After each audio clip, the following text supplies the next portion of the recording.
Agora está na tela, né? Sábado passado a gente começou com essa série que a gente chamou de Faça Melhor. É uma série sobre trabalho, vida e missão.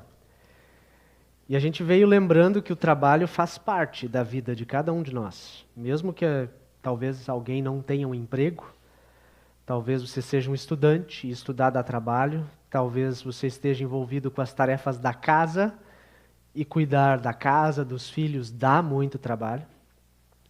Num emprego a gente costuma trabalhar 5, talvez 6 dias por semana, e num ano são mais ou menos 300 dias trabalhando, contando só o emprego, fora as outras tarefas que você faz, que também é trabalho. É bastante tempo a gente está envolvido com algum tipo de trabalho. E se a gente não compreende o propósito do trabalho, pode ser que ele se torne um fardo pesado que a gente tenha que carregar.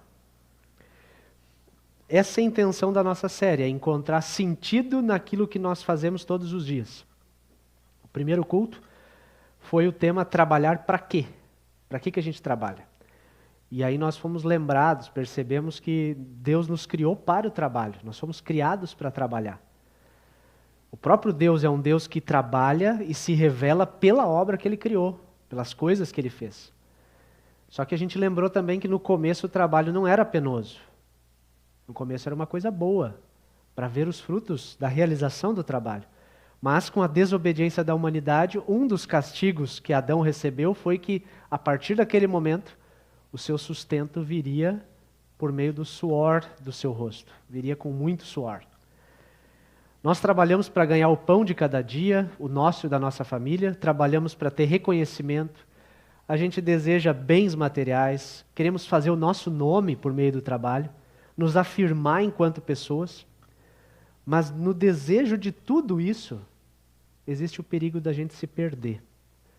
Por isso o tema hoje é os perigos do trabalho.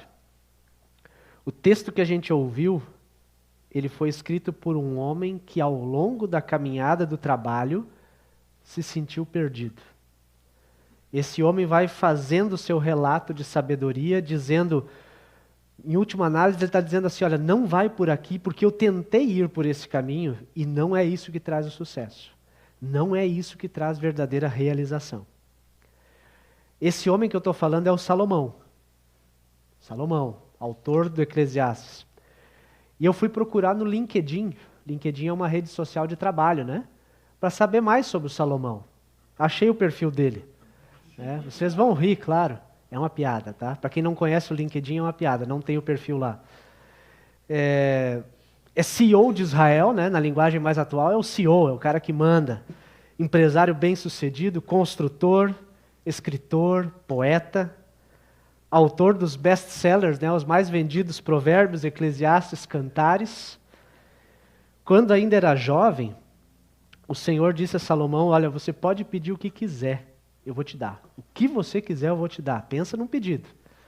E ele, a gente normalmente diria, eu quero ter tudo, né? Quero que o Senhor me dê toda a riqueza. Ao invés disso, ele pediu por sabedoria. Mas eu quero ter sabedoria para administrar bem esse reino que eu estou herdando. Porque era filho do Davi, né? E Deus se agradou tanto do pedido e concedeu a sabedoria e também muitas riquezas. Salomão é um cara bem sucedido. É aquele cara conhecido no popular que teve 700 mulheres e 300 concubinas, né? O homem das 1000 mulheres. Isso é um detalhe interessante, porque na cultura daquele lugar, naquele momento histórico, os casamentos dos reis não eram porque eles se apaixonavam por uma pessoa e aí ia casar. Antes de tudo, os casamentos de reis e rainhas, princesas, eram acordos, alianças políticas, né? Alianças militares. Então você casa com a filha do rei de tal lugar e os reinos estão casados, estão juntos. Então a gente consegue deduzir também que o Salomão era um cara bom de diplomacia. Ele liderava com sabedoria o reino que ele tinha.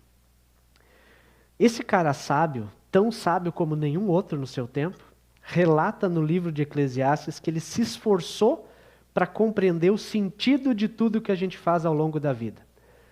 Trechinho que a gente leu. Eu disse a mim mesmo, ele está relatando a sua experiência. Vamos, prove a alegria, Procure ser feliz. Vamos lá, Salomão.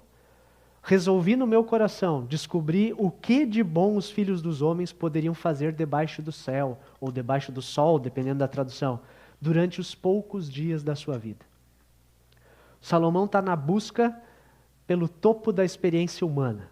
Ele quer encontrar alegria, satisfação, significado. Quem não quer, né? E no livro de Eclesiastes ele vai descrevendo isso. A gente poderia resumir mais ou menos em 4 buscas principais.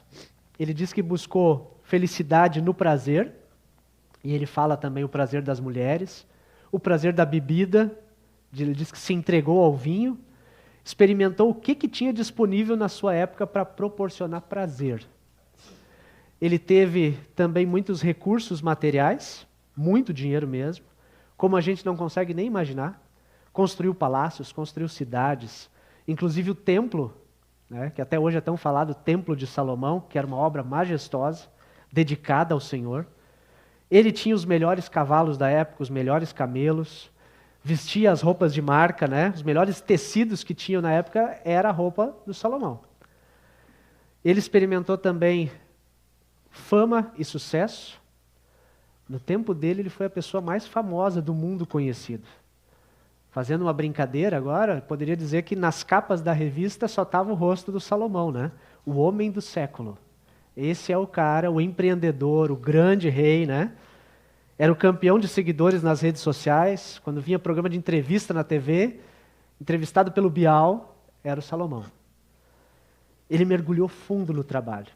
Buscou alegria na realização profissional. Construiu, plantou, conquistou. Ele chega a dizer que ele não negou nada que os seus olhos desejaram. O que eu olhava e tinha vontade, eu me dei esse direito. Tudo o que ele quis, ele fez. Tudo o que ele se propôs, ele conquistou. Pensa, um cara extremamente bem-sucedido na vida, né? Esse é um exemplo. Queria ser Salomão, né? O pessoal das hashtags, somos todos Salomão, né? É isso aí. Sabe o que ele conclui quando ele olha para tudo isso? Ele está escrevendo isso mais para o final da vida. Ele olha para trás e ele diz: entretanto, contudo, quando avaliei tudo que as minhas mãos haviam feito e o trabalho que eu tanto me esforçara para realizar, vi que tudo era inútil. Tudo era correr atrás do vento. Já tentaram pegar o vento? Quando criança eu tentava. Abria a janela da Brasília, né? Pai lembra quando a gente vinha fazer viagens aqui para São Pedro, abria a janela da Brasília, a uns 80, 100 por hora, naquela época dava para andar, e a Brasília andava, né? Acho que era 2 carburador. Né? Brasília anda. E eu tentava pegar, enquanto criança, pegar o vento. Não consegui até hoje. É isso que o Salomão está dizendo.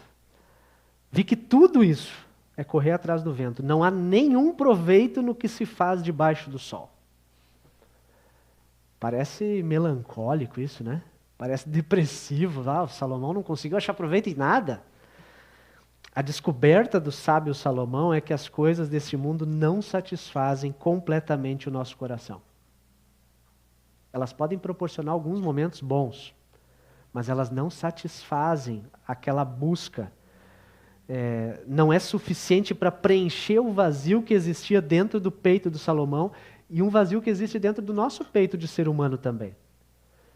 E quando Salomão olha para tudo isso que ele fez, que ele conquistou, ele se questiona: mas por que eu fui trabalhar tanto? Foi tudo inútil, tudo como correr atrás do vento. E eu gastei tempo nisso, dei o sangue por isso.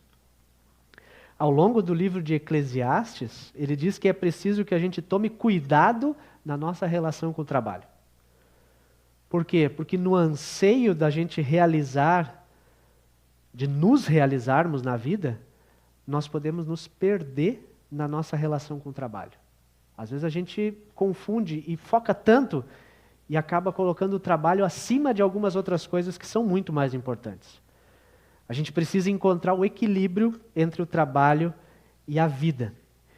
E o trecho de Eclesiastes diz: então vi que toda fadiga é o cansaço, né? Depois de trabalhar tanto, toda habilidade no trabalho provém da inveja do ser humano contra o seu próximo. E também isso é vaidade e correr atrás do vento.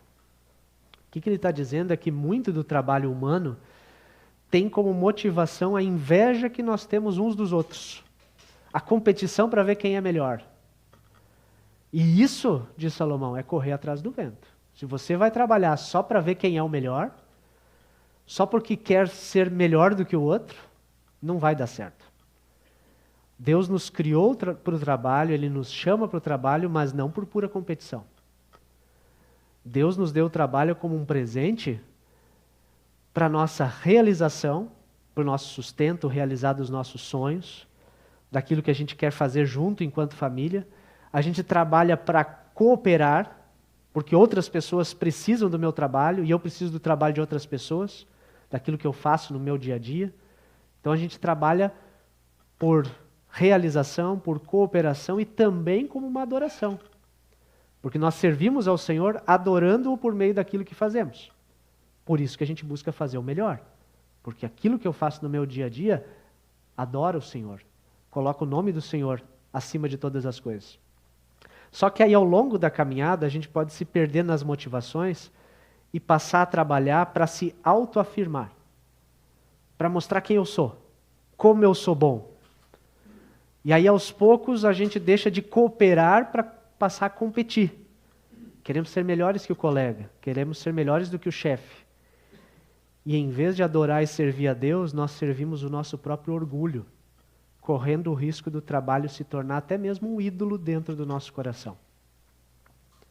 Quando isso acontece, quando esse jeito errado acontece, a gente começa a trabalhar de um jeito disforme, que não foi para aquilo que a gente foi chamado, e esse trabalho disforme vai gerar resultados disformes na nossa vida. Em um outro livro do Salomão, Provérbios, ele diz assim: o orgulho leva a pessoa à destruição e a vaidade faz cair na desgraça. Algumas traduções, o orgulho precede a queda. Quando você começa a subir demais o seu nariz, logo você cai. Pode ser que você tenha que deixar de fazer aquilo que você sempre fez. A gente costuma se apresentar, né? Quando eu vou dizer quem eu sou, eu sou o Marcos, sou pastor. Sou o Jorge, sou empresário. Jota, sou motorista. A gente vai dizendo assim, a gente fala sobre a profissão, sobre o trabalho, como se isso definisse quem a gente é. Mas essa não é a verdadeira identidade que a gente tem. Eu não sou unicamente pastor. Eu posso continuar sendo o Marcos, mesmo que eu não seja pastor. Vocês podem ser vocês, sem os trabalhos que vocês fazem hoje. Pode ser que, por algum motivo, você tenha que deixar de fazer o que sempre fez. Os aposentados, eu acompanho alguns, né? Sempre relatam a dificuldade em lidar com o início da aposentadoria. Mas eu passei a vida inteira fazendo isso e agora eu não faço mais. Será que eu ainda sou quem eu achei que eu era? Eu sou útil ainda? Por algum motivo, sem mais nem menos, o teu trabalho pode sumir. A empresa pode quebrar. Você pode ser demitido. Ou, muito comum, você pode ser simplesmente substituído na sua função. Alguém vem e faz. E talvez faça até melhor do que você, e você se sente um lixo, um nada. E aí, como é que fica a nossa identidade? Vocês que, como eu, hoje são pais e mães de filhos pequenos, vai chegar o tempo em que os filhos vão embora. E aí? Você vai continuar com a sua identidade do mesmo jeito ou você vai começar a pensar, tá, e agora eu faço o quê? Quais são as tarefas que eu preciso fazer? A gente precisa lembrar que nós não somos aquilo que nós fazemos. A tua identidade não é o que tu faz. A tua identidade de verdade, aquela que permanece para sempre, está na cruz de Jesus. A cruz de Jesus define a nossa identidade. Não é pelo que nós fazemos. A tua identidade está naquilo que Jesus fez no teu lugar. O maior título que uma pessoa pode ter na vida não é de mestre, doutor, pós-doc, ou sei lá como é que chama aquelas graduações mais altas que se faz, né? Em alguma profissão. O maior título é ser chamado de filho de Deus. Porque esse título muda completamente a eternidade. Não muda o teu dia a dia simplesmente. Muda também, mas muda completamente a eternidade. O amor exagerado ao trabalho pode estragar também os teus relacionamentos. Quando você ama demais o trabalho, se dedica demais, os teus relacionamentos correm sérios riscos. Achei uma reportagem que eu acho que é da revista Época. 2017, uma versão chinesa da revista Forbes, que sempre coloca assim os grandes nomes, né? Mostrou o ranking das 100 mulheres que mais se destacaram nos negócios na China. E essa senhora, Dong Minzu, acho que é assim, né? Ela ficou em primeiro lugar. Ela é a presidente da maior fabricante de ar-condicionados da China, que tem alguns por aí também da marca Gree, né? Ela ficou viúva em 1984, quando eu nasci, 40 anos atrás. Nunca mais se casou. E na entrevista ela disse que se arrepende por ter passado pouco tempo com seu filho enquanto ele estava crescendo. Ela ficou viúva com um filho pequeno, 2 anos. Olha só que interessante, ela é uma mulher de negócios, uma mulher de destaque naquilo que ela faz. Ela nunca assistiu uma formatura do filho, desde o primário até a faculdade. Nunca pôde estar presente. Na entrevista, ela disse que teve que sacrificar sua vida pessoal, sacrificar o convívio com os amigos e com a sua família em função do trabalho. É a mesma mulher que está na capa da revista como sendo sucesso. Porque o mundo diz que isso é sucesso. Sabe o que a Bíblia chama de sucesso? Depois vocês leiam com calma o Salmo 128. Copiei um trechinho dele aqui. Bem-aventurado aquele que teme ao Senhor, que anda nos seus caminhos. Esse é um bem-aventurado, é um homem de sucesso. Ele comerá do fruto do seu trabalho, será próspero. E a sua mulher será como videira frutífera dentro da sua casa. Os seus filhos serão como brotos de oliveira ao redor da sua mesa. Esse Salmo 128 mostra a imagem de um homem feliz, realizado, mas ele não está sozinho. Ele não está só ele com os seus negócios. A sua esposa está ao redor da mesa, os seus filhos, quem sabe até os filhos dos seus filhos, né? Existe uma família, existe alguém por quem você trabalha, existe alguém para compartilhar os frutos do trabalho. Esse sim é um quadro de sucesso. Não alguém que consegue gerir uma grande empresa, mas não consegue ter tempo de ficar nos momentos mais importantes da sua família. Salomão continua. No mesmo livro de Eclesiastes, havia um homem totalmente solitário, não tinha filho nem irmão, trabalhava sem parar. Mesmo assim, os seus olhos não se satisfaziam com a sua riqueza. Para quem trabalho tanto, ele se perguntou, e por que razão me privo de coisas boas? Isso também é inútil. É uma dura tarefa. Presta atenção nisso. Nenhum sucesso na vida compensa o fracasso no lar. Nenhum sucesso na vida compensa o fracasso dentro da sua casa. Ao longo da vida, a gente precisa fazer escolhas. Mas a gente precisa também pensar sempre muito bem se o teu filho realmente precisa daquela roupa nova ou do celular de última geração, que você está suando para conseguir pagar, ou se ele precisa mesmo da tua companhia, da tua vivência do lado dele, ajudando a compreender as questões que a vida vai trazendo conforme ele vai crescendo. Se você não tem filhos, pensa também no relacionamento com o teu esposo, com a tua esposa. Avalia sempre. Abre os olhos e avalia com cuidado, porque o trabalho é importante. Ele é presente de Deus, ele tem propósito, mas a gente pode se perder ao longo da caminhada. Nós precisamos ter cuidado, porque o trabalho pode nos fazer deixar de lado o tão necessário, tão sagrado descanso. Eclesiastes diz, para não citar mandamento, né? Melhor é um punhado de descanso do que ambas as mãos cheias de trabalho e correr atrás do vento. Numa sociedade que cada vez mais valoriza os workaholics, os viciados em trabalho, né? Cada vez mais se faz necessário abordar a importância do descanso. Vocês lembram que no relato da criação, Deus diz que criou tudo em 6 dias e no 7º descansou. Vocês acham que Deus precisava descansar? Ele é todo poderoso.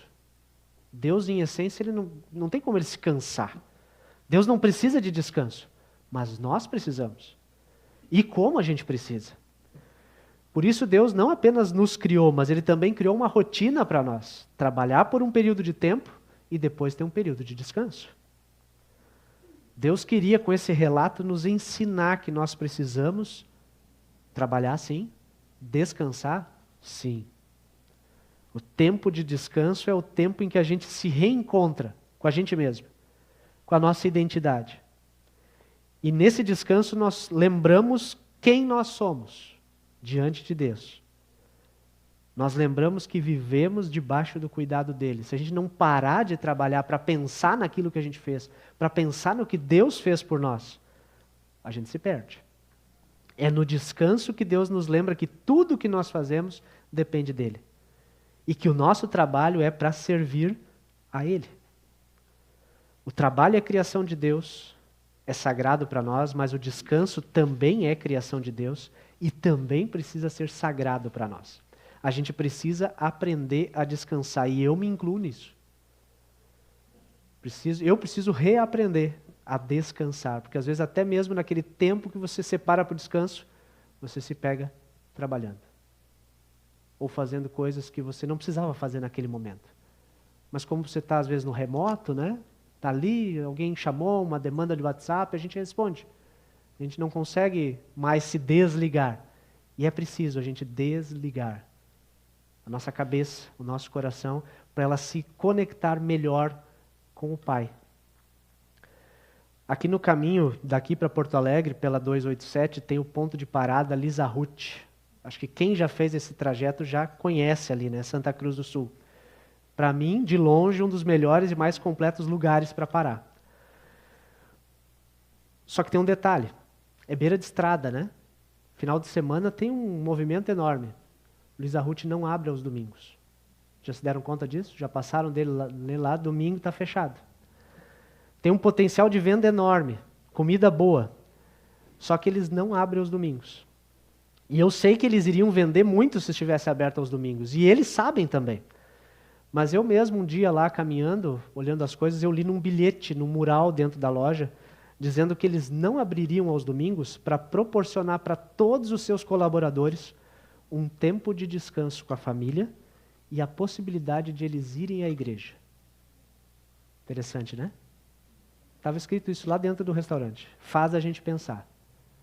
Poderiam vender muito mais, poderiam ter crescido muito mais rápido. Mas eles abriram espaços, olha, nós não vamos trabalhar nesse dia que aqui nós consideramos como descanso. As famílias precisam estar juntas, essas pessoas precisam ir à igreja. Talvez lá as igrejas não abram tanto nos dias de semana como numa cidade maior, né? Lá no livro de Eclesiastes está escrito a conclusão de tudo o que foi dito no livro. Tanta coisa experimentada, tanta coisa foi feita. Só que tudo era correr atrás do vento.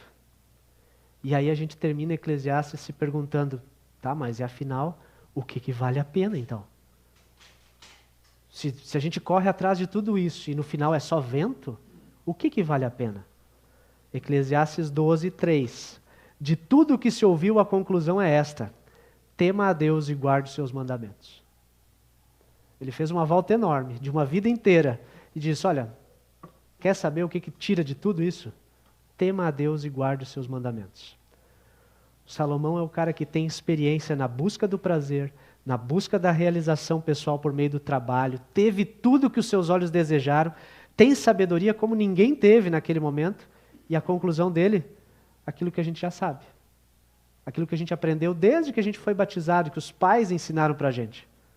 Desde que a gente se tornou filho de Deus, que o melhor é temer a Deus e guardar os seus mandamentos, os conselhos de Deus para a nossa vida. Sabe por quê? Salomão não diz, mas a gente pode deduzir. Porque a nossa vida de verdade, ela não está aqui debaixo do sol, debaixo do céu. A nossa vida de verdade, ela está acima do sol, acima do céu. A nossa vida de verdade, a nossa esperança está no reino de Deus, que é eterno, que não passa. Para refletir e praticar hoje, o primeiro deles, o trabalho não é um fim em si mesmo. O trabalho é meio. Meio para a realização, para a cooperação, para a adoração. Segundo, trabalhe sim com dedicação, faça o seu melhor sempre, mas lembre de curtir a família, lembre de valorizar o tempo de descanso. Tão importante. E a última, O seu valor não está naquilo que você faz, mas está no que Jesus fez na cruz por você. Amém.